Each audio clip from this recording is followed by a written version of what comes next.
Assalamualaikum warahmatullahi wabarakatuh. Hola, aku Bibi Eltrisia dan di video ini aku akan membahas tentang kenapa sih kita harus memaafkan. Memaafkan, satu kata yang cukup sederhana tapi sangat sulit untuk dilakukan. Definisi dari memaafkan sendiri adalah suatu tindakan di mana kita merelakan untuk melepaskan rasa sakit, dendam, dan penilaian negatif terhadap orang lain yang telah menyakiti kita. Dalam Islam, memaafkan adalah hal yang utama, sehingga terdapat beberapa ayat Al-Quran yang memerintahkan umat muslim untuk memaafkan kesalahan orang lain. Salah satunya terdapat dalam Quran Surat Ali Imran ayat 133-134. Pada ayat tersebut dijelaskan bahwasanya Allah SWT mencintai orang-orang yang berbuat kebaikan, dan satu di antara kebaikan itu adalah memaafkan kesalahan orang lain. Terdapat satu kisah menarik tentang sifat pemaaf ini. Kisah ini diriwayatkan oleh Anas bin Malik.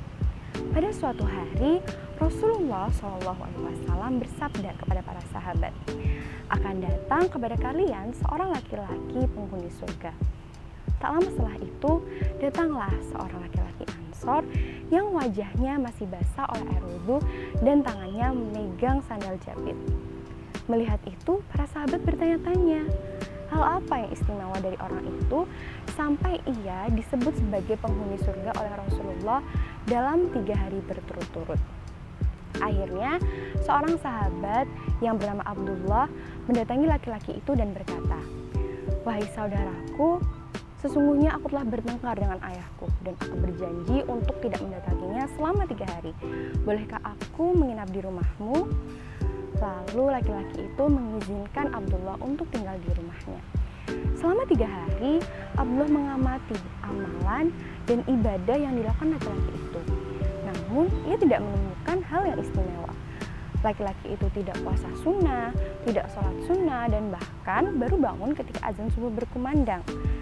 Karena merasa heran dan juga penasaran, Abdullah pun berkata kepada laki-laki itu, "Wahai saudaraku, sesungguhnya aku tidak sedang bertengkar dengan ayahku.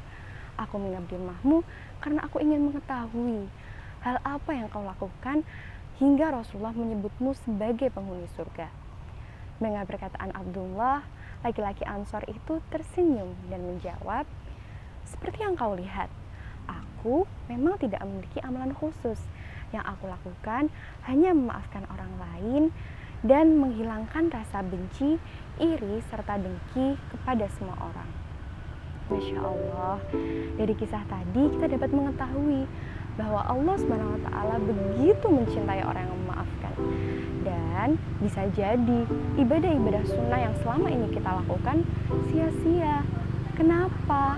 Karena ternyata masih ada dendam di hati kita. Karena ternyata kita masih tidak bisa memaafkan kesalahan orang lain. Terdapat 3 alasan kenapa kita sulit memaafkan orang lain. Harapannya dengan mengetahui 3 alasan ini, pikiran dan hati kita menjadi terbuka sehingga kita mampu memaafkan kesalahan orang lain. Dimulai yang pertama, yaitu takut kalau rasa sakit itu akan terulang lagi. Jika menjadi orang memaafkan, kita takut kita akan tersakiti berulang kali. Padahal ketika kita membenci dan juga menyimpan dendam, itu akan merugikan diri kita sendiri. Karena kita diliputi oleh kemarahan, dan ketika kita marah yang terjadi adalah detak jantung semakin cepat, tekanan darah meningkat, otot-otot pun menjadi tegang. Nah, gejala-gejala itu sama dengan gejala ketika seseorang stres. Artinya, ketika kita marah terus-menerus, ketika kita dendam terus-menerus, sama dengan kita stres terus-menerus. Dan stres membawa dampak buruk bagi kita. Kita lemas, tidak nafsu makan, tidak bisa tidur, sensitif, tidak fokus, dan pada akhirnya orang-orang di sekitar kita pun enggan untuk mendekati kita. Alasan yang kedua, takut terlihat lemah.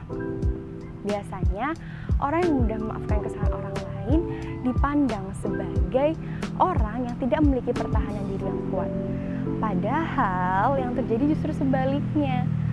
Akan lebih mudah bagi kita untuk menjatuhkan orang yang bersalah dibandingkan dengan berempati serta memaafkannya. Rasulullah SAW bersabda, "Laisa syadidu bisur'ati, Innama syadidu alladhi yamliku nafsahu indal ghadab. Yang artinya, orang yang kuat bukanlah orang yang pandai bergulat, tapi orang yang mampu mengontrol dirinya ketika marah. Hadis riwayat Bukhari Muslim. Hadis tadi menggambarkan bahwasannya mengontrol emosi ketika marah itu sangat sulit. Mengontrol emosi saja sulit, apalagi memaafkan. Jadi, tidak ada lagi kata lemah bagi orang yang memaaf. Justru orang yang maaf itu sangat kuat. Alasan yang ketiga, merasa diperlakukan tidak adil. Bagaimana bisa memaafkannya? Kesalahan yang ia lakukan begitu besar. Bagaimana bisa memaafkannya? Ia terus-menerus mengulang kesalahan yang sama. Bagaimana bisa memaafkannya? Dia saja tidak minta maaf. Jangankan minta maaf, merasa bersalah saja tidak. Jika pikiran-pikiran seperti itu masih ada dalam benak kita, tandanya kita fokus pada hal yang salah, yang pada akhirnya menyebabkan kita terjebak dalam masa lalu beserta dengan emosi-emosi negatif lainnya. Pada akhirnya, kita sendiri yang lelah, kita sendiri yang sakit hati, kita sendiri yang menderita. Memaafkan bukanlah persoalan layak atau tidaknya orang itu menerimanya. Memaafkan adalah perkara bahwa kita pantas untuk mendapatkan kebahagiaan dan juga ketenangan hati. Firman Allah SWT dalam Quran Surat Ar-Rahman ayat 60, Hal jazaa'ul ihsani illal ihsan, yang artinya tidak ada balasan kebaikan selain kebaikan pula. Memaafkan adalah suatu kebaikan, sehingga dengan melakukannya kita akan mendapatkan kebaikan pula. Hidup menjadi tenang, kita menjadi bahagia, kita menjadi sosok yang lebih dewasa dibandingkan dengan yang sebelumnya. Bahkan dengan memaafkan, kita tidak akan merugi sama sekali. Justru dengan memaafkan, itu bisa menjadi jalan dakwah kita. Loh, kok bisa? Tentu bisa. Karena ketika orang lain jatuh cinta dengan keindahan akhlak kita, kemudian ia menirunya, maka itu sudah disebut dengan dakwah. Jadi gimana? Masih mau menyimpan dendam? Tunggu apa lagi untuk memaafkan? Ayo kita move on, yang lalu biarlah berlalu. Rasa sakit itu tidak perlu dilupakan. Cukup direlakan dan jadikan ia sebagai pelajaran. Karena kita pantas untuk mendapat kebahagiaan. Semoga apa yang sedikit ini bermanfaat. Terima kasih dan sampai jumpa.